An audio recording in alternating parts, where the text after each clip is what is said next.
One of the questions I see getting asked on social media all the time is how to get from here to here, Chamonix Mont Blanc.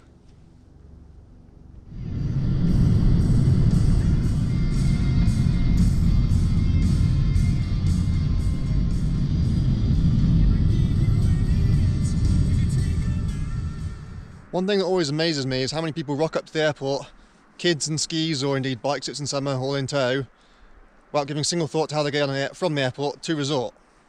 Thankfully, if you're watching this video, you're one step ahead of those fools already. But yeah, it's as if some people think you can just ski and ski out of Geneva, which is just crazy. Your airport transfer is a vital link in the chain of your holiday. If you leave it to the last minute, you might end up being disappointed, so get on it now and pay heed to what I say in this video and hopefully you'll have a good time. Now there are a number of different options available, ranging from budget all the way up to VIP. The first one being the train. Now, that's certainly a scenic option, but it's also very much a slow option, because yes, there's a train from Geneva Airport itself all the way to Chamonix, but you've got to change 3 or 4 times, and it's a pretty slow train, especially the last train you take. It stops at every little town and village. So yeah, it takes around 4 or 5 hours to get here by train, depending on how the connections line up. So yeah, it's an option, but it's not always the best option.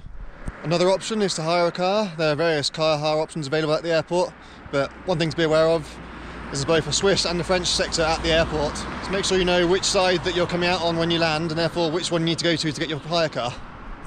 But by far and away the most popular option is an airport transfer service, such as this.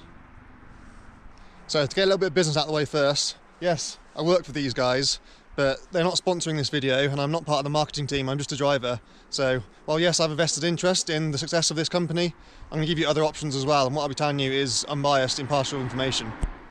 So there are various different options available even within the transfer shuttle service, ranging from big buses through minibuses and minivans like this all the way down to private taxis. So the most budget options will only take you from your arrival destination, i.e. Geneva Airport, to the centre of Chamonix. It's just simple A to B service. Mid-range services will offer that, and then also a point-to-point service where they have a number of different drop-off options in the valley, but that will still only be, for example, like tourist information in Les Houches, tourist information or bus station in Chamonix, tourist information in Argentière, for example. So again, if you're close to those locations, that might work for you, but if not, you're still going to have to walk or get a bus. Then the best option for most people will be a bespoke door-to-door service, which is what we offer. Whether that's a shared transfer or a private transfer, we will take you from the airport to your door. So starting with the most basic and most budget, you have the coaches or big buses. So these are a scheduled service which run from Geneva Airport to Chamonix Sud bus station. Some might also stop in Geneva city centre at the bus stop there as well. But yeah, these run to a schedule, so they will leave on time with or without you. The cheapest bus generally is Swiss Tours.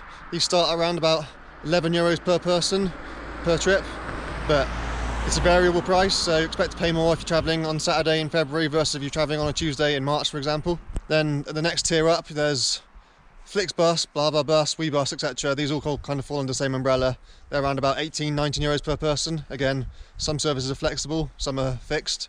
So again, yeah, it's still very much a budget option.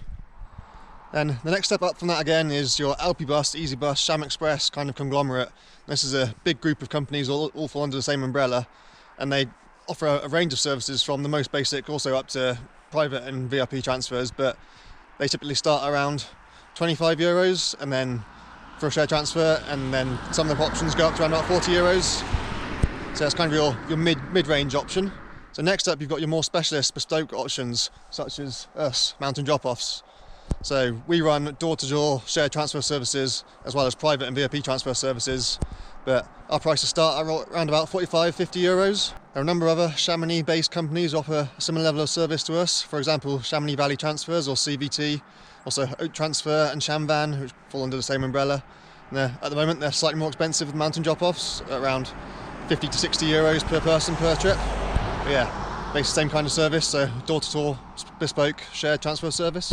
If you're wanting something slightly more fancy, or indeed you just don't have to wait for half a dozen other people at the airport, then you can book a private transfer, which again, most companies do it. We offer that for currently €255 per person. The other companies I've mentioned, similar ballpark again, maybe slightly more expensive. This will be in the same van, but it just means you have the whole van to yourself. If there's a big group of you, i.e. 6 to 8 of you, this can actually turn out to be cheaper than getting 6 to 8 individual shared people on a shared transfer. And then for the very top tier, you've got the VIP transfer service. So again, we will offer that as well, and currently prices are at €350. And that's in our VIP transfer van, which is, again, it's a similar kind of size, slightly smaller. It's black Mercedes with air conditioning, Wi-Fi, more comfortable seats, and just generally a slightly plusher experience. So there's a number of other VIP services out there as well who'll all drive the black Mercedes or BMW vans that you'll see on the road absolutely everywhere. Or indeed, probably the most expensive option of all is to get a Swiss taxi. So yeah, I honestly haven't got a clue how much that'll cost you, but it'll cost you an arm and a leg, but that's for sure. So there you have it. There are options for everyone depending on your budget and circumstances. But I will say this, generally speaking, budget option is a false economy, because when you miss your transfer, and you will, you have to pay twice. So while in certain circumstances, for example, if you're staying somewhere in Chelmsford and you have time on your hands, so you don't mind getting to the airport well before your transfer and waiting a long time, then yeah, sure, the budget bus options will work for you. But generally speaking, they go with or without you. So if you have delays or you've got missed connections or lost baggage or anything, you will miss the transfer and then you have to pay again. So you probably would have been better off just paying slightly more in the first place and only having to pay once. So it's a very common occurrence for us at the airport to have people come into our desk asking if we've got any transfers available because they've been left behind by the likes of Alpebus, EasyBus, and it's too late in the day or maybe too early in the day for Swiss tours etc. to be running. And while yes, we'll always do what we can to try and get people to resort, technically we cannot sell tickets to you at the airport. There are workarounds that we can do, but we are a pre-booked transfer service. So that brings me back to my very first point. You can't just rock up at the airport and expect to be able to buy a ticket to a resort anywhere in the Alps. Most companies offer pre-booked transfer services. You have to book a ticket beforehand. Well, yes, you can do that on your phone at the airport. It's much more faff and it's much easier to get everything sorted before you leave. Plus you then have peace of mind that you know you're going to get to resort.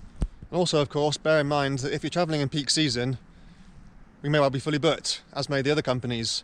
Especially if you're travelling around Christmas, New Year or February half term. I mean, February half term lasts for pretty much the whole of February.